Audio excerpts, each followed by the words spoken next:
O ar estava pesado e imóvel.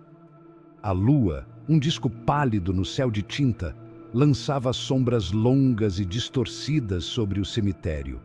Era um lugar de sussurros e sombras, onde o mundo dos vivos parecia a milhões de quilômetros de distância.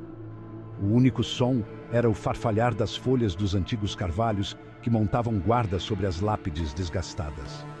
Ali, entre as pedras silenciosas e os mausoléus em ruínas, a realidade parecia se diluir. O véu entre o nosso mundo e o próximo parecia frágil, quase inexistente. O cemitério prendia a respiração, segredos agarrados à pedra fria. Era um lugar de histórias não contadas, de vidas vividas e perdidas, de memórias gravadas em granito e engolidas pelo tempo. Mas esta noite, o silêncio estava prestes a ser quebrado. Esta noite, a fronteira entre os vivos e os mortos se confundiria, e duas almas inocentes seriam atraídas para o coração do mistério do cemitério. João, o velho coveiro, conhecia o cemitério melhor do que ninguém. Ele havia passado a vida cuidando de seus moradores silenciosos, suas mãos calejadas, esculpindo seus nomes em lápides. Ele tinha visto a tristeza em todas as suas formas, tinha sentido o peso da perda pairar sobre ele como uma mortalha. No entanto, ele nunca havia experimentado nada parecido com isto. Começou com um pressentimento, um arrepio na espinha ao trancar os portões do cemitério em uma noite fria. O ar ficou mais frio, as sombras pareciam se contorcer. Então, ele ouviu um som suave, arrastado. Virando-se lentamente, a luz de sua lanterna caiu sobre uma figura envolta em escuridão, parada ao lado de uma sepultura recém-aberta. Marcos, novo no trabalho e jovem de idade, zombava das histórias de João. Ele via o cemitério como um lugar de sono tranquilo, não de espíritos inquietos. Ele logo aprenderia a tolice de seu ceticismo.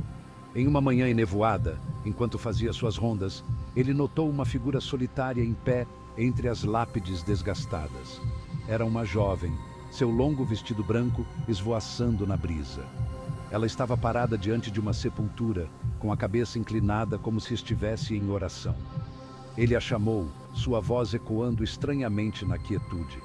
A garota se virou, seu rosto obscurecido pela névoa. Então, tão rápido quanto apareceu, ela desapareceu. Marcos correu para o local, seu coração batendo forte contra as costelas. Não havia sinal dela, apenas a grama fria e úmida e uma sensação avassaladora de pavor. Naquela noite, nem João nem Marcos conseguiram se livrar da sensação de desconforto que se abateu sobre eles. O silêncio do cemitério, antes um conforto, agora os oprimia, cheio de olhos invisíveis e sussurros inaudíveis. João, seu rosto envelhecido, marcado pela preocupação, compartilhou histórias de espíritos inquietos e entidades vingativas, histórias passadas de geração em geração de coveiros. Marcos ouvia, seu ceticismo dando lugar a uma crescente sensação de medo. Ele tinha visto algo impossível, algo que desafiava qualquer explicação. A garota de branco, seu súbito aparecimento e desaparecimento, assombrava seus pensamentos. Ele não tinha mais tanta certeza de que o cemitério era um lugar de descanso tranquilo.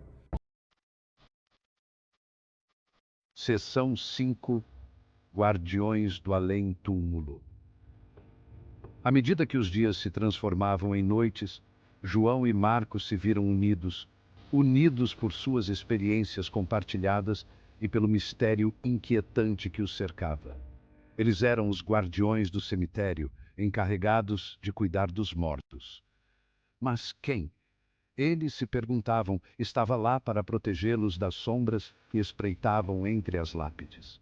Eles continuaram seu trabalho, cuidando das sepulturas e se preparando para o próximo enterro.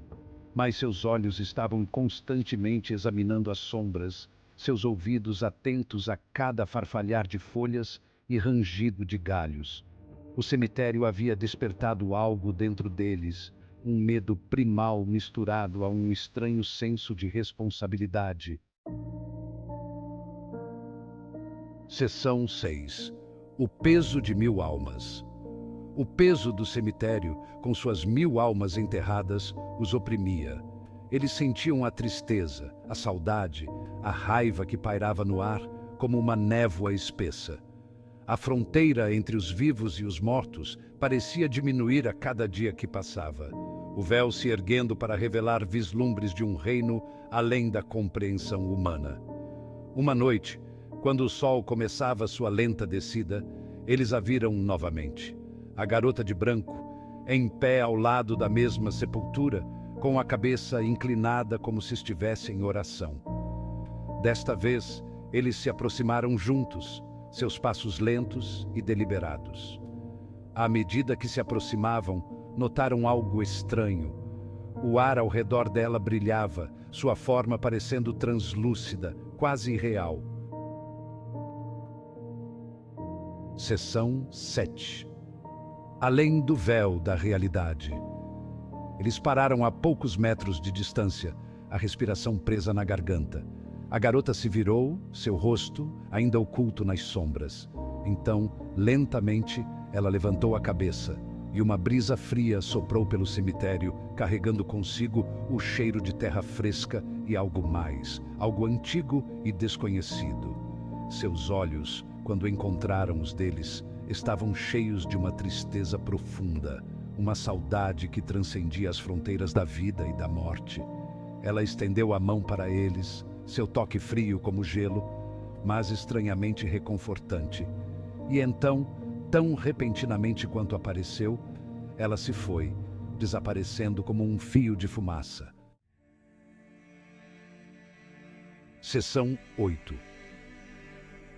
O enigma interminável.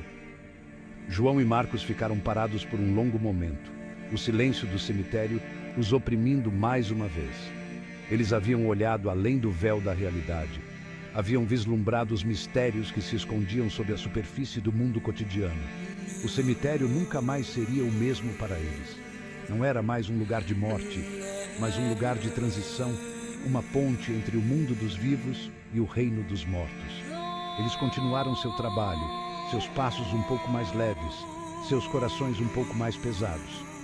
Eles sabiam que nunca entenderiam completamente os mistérios do cemitério, mas aprenderam a respeitar seu poder, sua tristeza e sua beleza estranha e inquietante.